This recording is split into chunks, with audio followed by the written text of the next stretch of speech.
I'm Diane Thomas, and I want to thank you all for coming, and thank Steve and Destiny for having all of us. I really enjoy these programs. I think they're wonderful.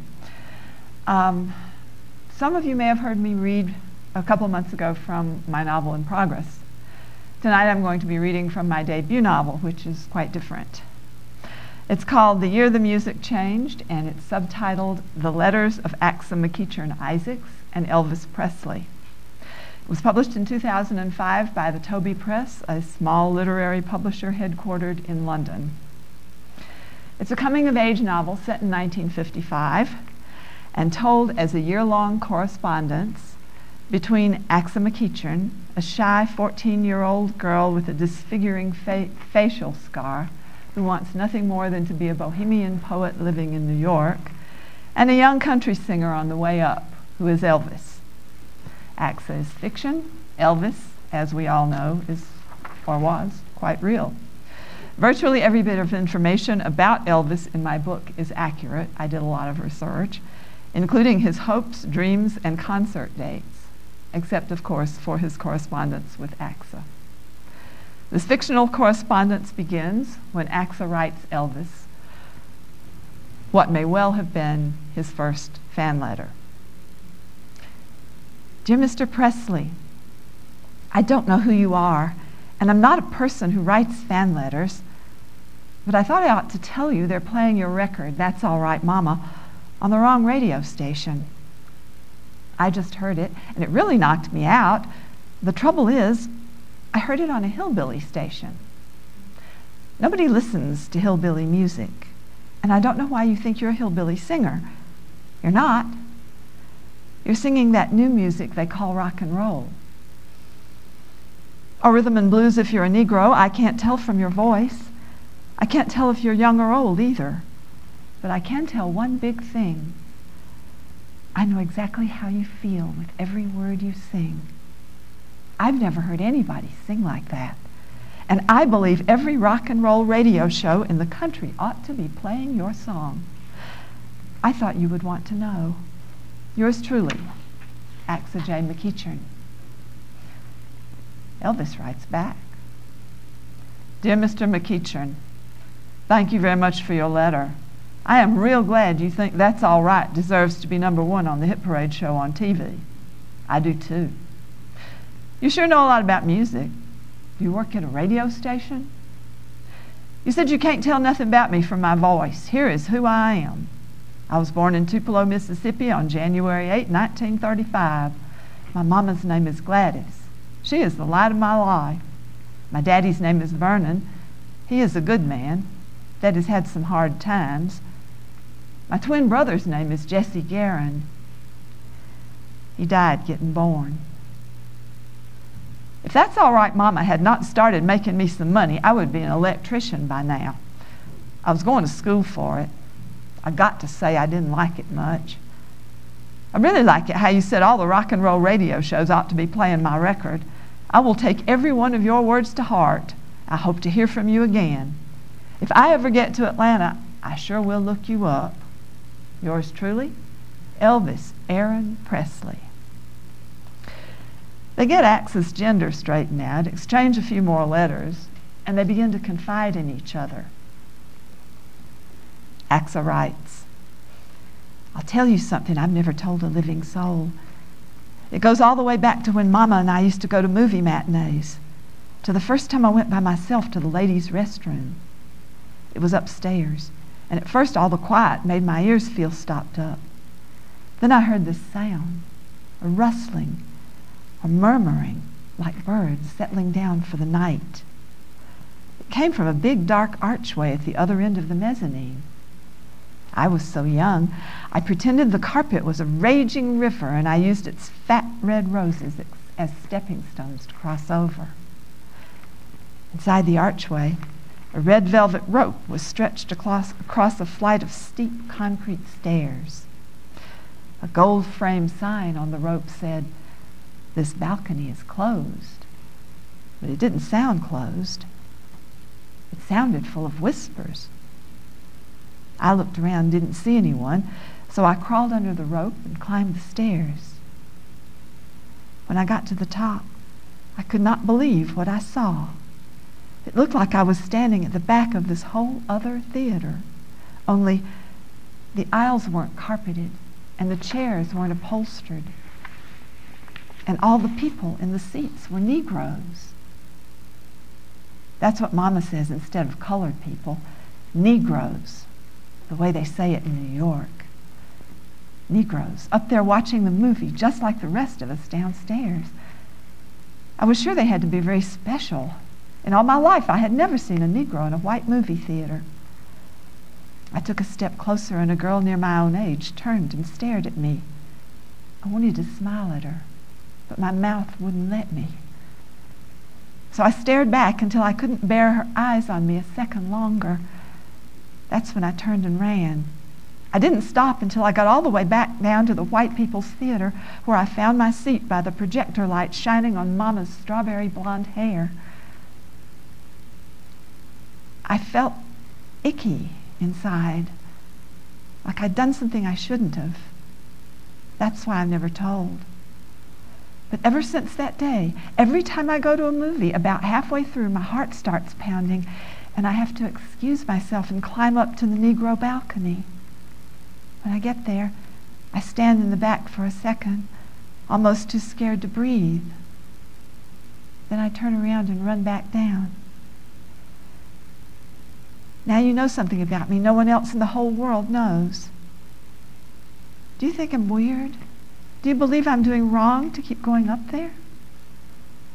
I worry about that sometimes. I've thought and thought about it, and I still don't have an answer.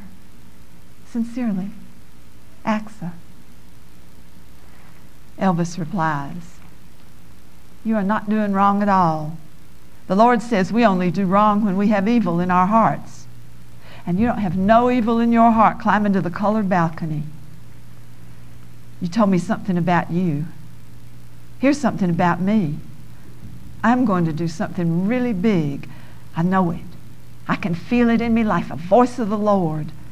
My singing is just a road getting me there. I think what it is I'm going to be a movie star. I want that more than anything in this world. You ever seen East of Eden? I've seen it 12 times. I aim to be just as good an actor as that James Dean. Him and Marlon Brando, they are the best. They don't never do no phony stuff. And that's going to be me, too. You're such a smart girl. I'm thinking maybe you can help me. If you want to, that is. I got to learn to talk good. I may be from Mississippi, but I ain't stupid. I don't want to sound stupid, neither. Don't get me wrong. I don't aim to put on airs. It's just, I don't want nothing, not nothing at all, to hold me back if I can help it. So, I'm thinking, maybe every time I write you, you can write me back and tell me something I've been saying wrong. Then you can tell me how to say it right. If you want to, that is. I will be honest. I can't pay you nothing for it right now. I'm fixing to rent my mama and daddy a house. But I know I can pay later, and I will. Will you help me? Please? It would truly mean a lot. Please write back right away and let me know. I don't want to sound stupid no longer than I have to. Yours truly, Elvis. P.S. I am 6 feet tall and got brown hair. Some folks think I look like Tony Curtis sometimes. What do you look like? I bet you are a real pretty girl. Axa is only too glad to include a brief grammar lesson in each of her letters. Their correspondence takes off and they come to trust each other. They began writing in February. Now it's the end of September, and they have become an important part of each other's lives, as these next 2 letters will show.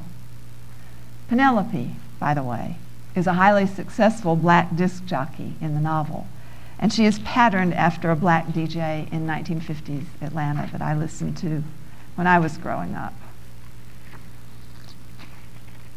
Axa writes, September 30, 1955, 11:30 p.m. Dearest Elvis, the most terrible thing has happened. By the time you get this letter, you will surely know. About an hour ago, I was listening to Daddy-O radio. A record ended, and Penelope didn't come back on. At first, there was only silence. Then you could hear her talking far away, but getting closer. She was saying, "There's something gone wrong with our news machine. Can you hear it? Ding, ding, ding, ding. It's driving me crazy. Ding, ding, ding, ding. I've got to put a stop to this." She put on Ray Charles singing "I Got a Woman," and I went back to studying. A moment later, the needle scraped across the record, and the music stopped. "Oh, babies," Penelope said softly. "Somebody's died." That's what was happening with the teletype. It was trying to tell me someone important has just died. You could hear paper rattling. Then she began to read. It went pretty much like this. Noted Hollywood actor James Dean was killed at approximately 5 p.m. this evening when the sports car he was driving collided head-on with another vehicle outside Salinas, California. The 24-year-old Dean, who rocketed to stardom earlier this year as the tortured son in the movie East of Eden, had become a favorite of teenage fans. He was on his way to participate in an auto race when the tragic accident occurred. Plans for a memorial service have not yet been announced. "I know who he is," Penelope said after a moment's silence. "Got that impish little grin on the covers of all those movie magazines. Looked like he'd be a real cut-up, he did." Her voice went soft and sad. "We got to play a record for him. Let's see. We got to play a record for Mr. James Dean, the late Mr. James Dean, who passed away this evening in a tragic automobile accident." She put on the Platters singing "Only You" and let it play through 3 times without stopping. I don't remember what she played after that. I was crying because someone so young and with so much greatness in him had to die, and because he won't be around to make any more movies for the rest of us to see. But most of all, I was crying for you, because I know you will be sad. Except in the most general sense of wanting to see you sing or to talk to you, I've never wished I was any place where you were. But I do tonight. I wish I could be with you when you find out about James Dean, because I know how much he meant to you. I wish it with all my heart. Sincerely, Axa.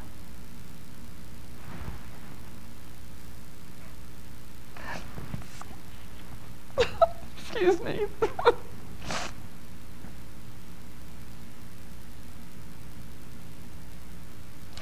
Elvis writes her from Gladewater, Texas, not much later that same night. Dearest baby girl,